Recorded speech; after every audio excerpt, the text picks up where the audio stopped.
Halo teman-teman, perkenalkan nama saya Gede Pasak Putra dengan NIM 2211031112. Baik, di sini saya akan menjelaskan mengenai karakteristik makhluk hidup berserta dengan penyusunnya.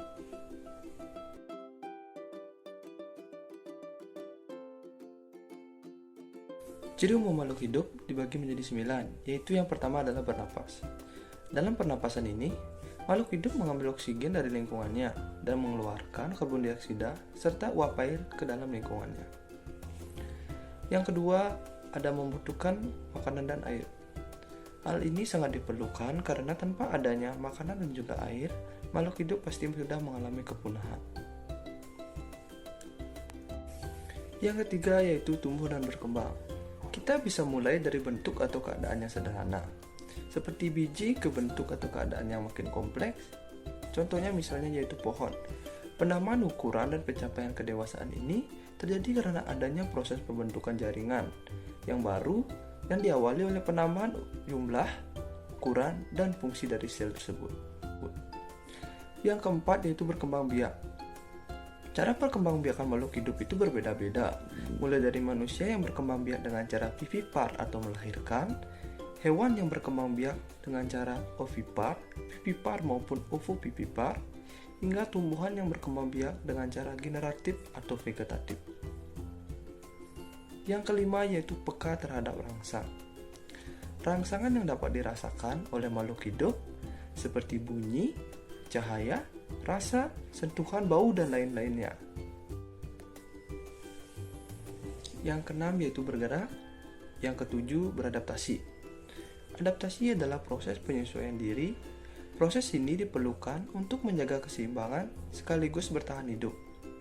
Yang kedelapan yaitu mengeluarkan zat sisa atau ekskresi.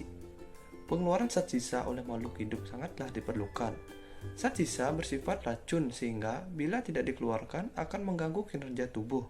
Contoh zat sisa adalah urin, uap air, karbon dioksida, air, dan garam mineral. Dan yang terakhir yaitu memerlukan suhu di lingkungan tertentu.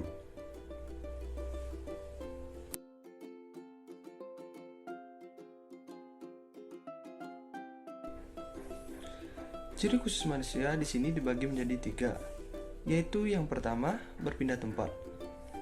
Manusia bisa berpindah tempat sesuai dengan keinginannya, baik itu berpindah tempat tinggal maupun yang lainnya.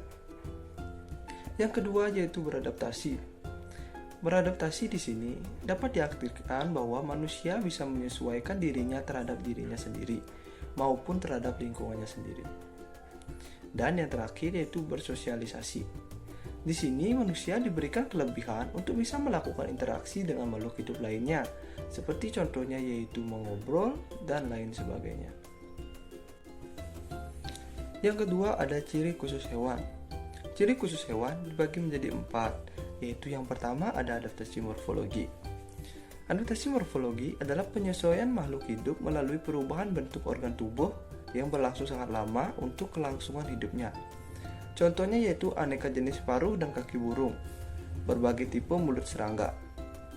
Yang kedua ada adaptasi fisiologi. Adaptasi fisiologi yaitu cara makhluk hidup untuk menyesuaikan diri terhadap lingkungannya dengan melalui fungsi kerja di organ tubuhnya yang bertujuan supaya bisa tetap bertahan hidup. Dan yang ketiga yaitu penyesuaian tingkah laku.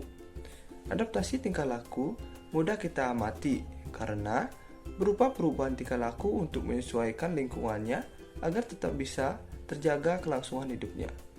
Beberapa contoh adaptasi tingkah laku pada hewan diantaranya adalah dengan cara mimikri, autotomi, hibernasi atau cara bertahan hidup dari cuaca dingin, dan estivasi atau cara bertahan hidup dari cuaca yang panas. Dan yang terakhir yaitu tidak bisa memasak makanannya sendiri. Dan yang ketiga yaitu ciri khusus tumbuhan. Tumbuhan di sini mempunyai 2 ciri khusus, yaitu yang pertama beradaptasi. Sama halnya dengan manusia, tumbuhan merupakan makhluk hidup yang dapat menyesuaikan diri dengan lingkungannya. Karena dapat menyesuaikan diri itulah, maka tumbuhan dapat tetap hidup, seperti contohnya bunga mawar. Tanaman ini memiliki duri pada batangnya yang akan menjadi senjata bagi bunga tersebut untuk melindungi diri dari serangan musuh. Dan yang kedua ada berfotosintesis. Hal ini memang hanya bisa dilakukan oleh tumbuhan, karena tumbuhan di sini mempunyai zat hijau daun atau yang biasa disebut klorofil, yang dimana berfungsi sebagai tempat terjadinya pemasakan makanan.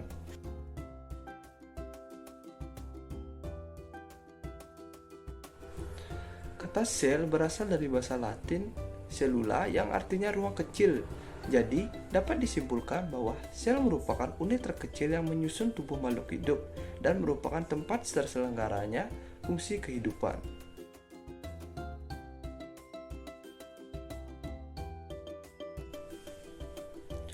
Yang pertama ada sel prokariotik. Sel prokariotik adalah sel yang tidak memiliki membran inti. Sel ini dibagi menjadi 7 bagian, yaitu yang pertama ada dinding sel. Dinding sel berfungsi sebagai pelindung dan pemberi bentuk yang tetap. Yang kedua ada membran plasma. Membran plasma berfungsi sebagai pelindung molekuler sel terhadap lingkungan di sekitarnya. Yang ketiga yaitu sitoplasma. Sitoplasma tersusun atas air, protein, lipid, mineral, dan enzim-enzim. Yang keempat ada mesosom. Mesosom di sini berfungsi sebagai penghasil energi. Yang kelima ada ribosom. Ribosom merupakan organel tempat berlangsungnya sintesis protein. Yang keenam ada DNA. DNA di sini berfungsi sebagai pembawa informasi genetik. Dan yang terakhir yaitu RNA. RNA merupakan persenyawaan hasil transkripsi DNA. Dan yang kedua ada sel eukariotik. Sel eukariotik merupakan sel yang memiliki membran inti. Bagian-bagian sel ini antara lain, yang pertama ada membran plasma atau selaput plasma. Membran sel mempunyai fungsi yaitu sebagai reseptor atau penerima rangsangan dari luar, melindungi agar inti sel tidak keluar meninggalkan sel, dan mengontrol zat-zat yang boleh masuk maupun keluar meninggalkan sel, serta sebagai tempat terjadinya kegiatan biokimiawi. Yang kedua ada sitoplasma. Sitoplasma merupakan materi yang mengisi antara inti dan selaput plasma. Komponen utama penyusun sitoplasma yaitu yang pertama cairan seperti gel yang disebut sitosol, yang kedua substansi simpanan dari sitoplasma, dan yang ketiga organel-organel sel. Yang ketiga ada sitoskeleton, yang keempat ada nukleus. Nukleus merupakan organel terbesar yang berada dalam sel. Setiap nukleus tersusun atas beberapa bagian penting yaitu membran nukleus, nukleus plasma, dan nukleolus. Yang kelima ada retikulum endoplasma atau yang biasa disebut RE. Merupakan bagian penghubung antara nukleus dengan bagian luar sel.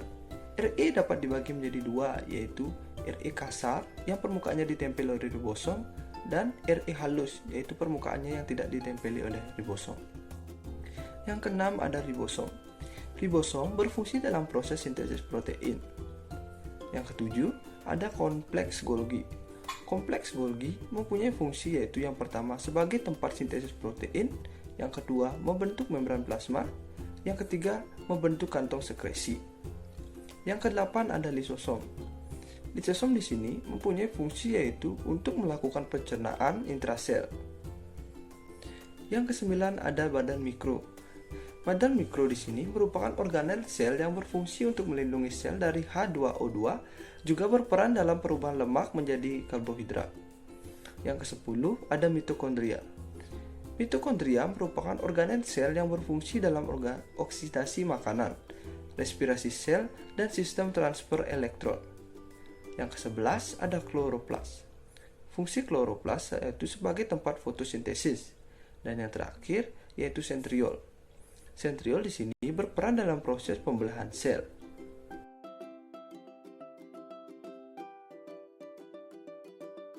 Seperti yang dapat terlihat pada gambar di atas, sel hewan memiliki 16 bagian, yaitu yang pertama retikulum endoplasma kasar, yang kedua ribosom, yang ketiga nukleus, yang keempat badan Golgi, yang kelima sentriol, yang keenam lisosom, yang ketujuh sitoplasma, yang kedelapan membran sel, yang kesembilan ada mitokondria, yang ke-10 ada retikulum endoplasma halus, yang ke-11 ada membran inti, yang ke-12 ada nukleolus, yang ke-13 ada sentrosom, Yang ke-14 ada sitoskeleton. Yang ke-15 ada kromatin, dan yang terakhir yaitu ada peroksisom.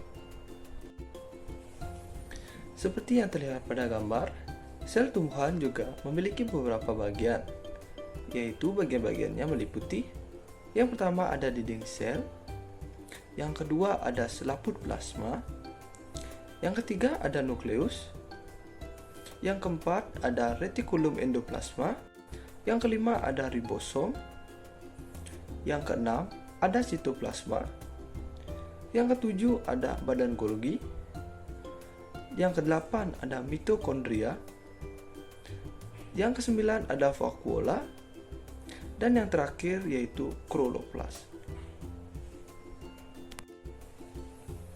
Sekian penjelasan materi mengenai karakteristik makhluk hidup berserta penyusunnya. Sampai jumpa lagi di video-video yang selanjutnya. Terima kasih.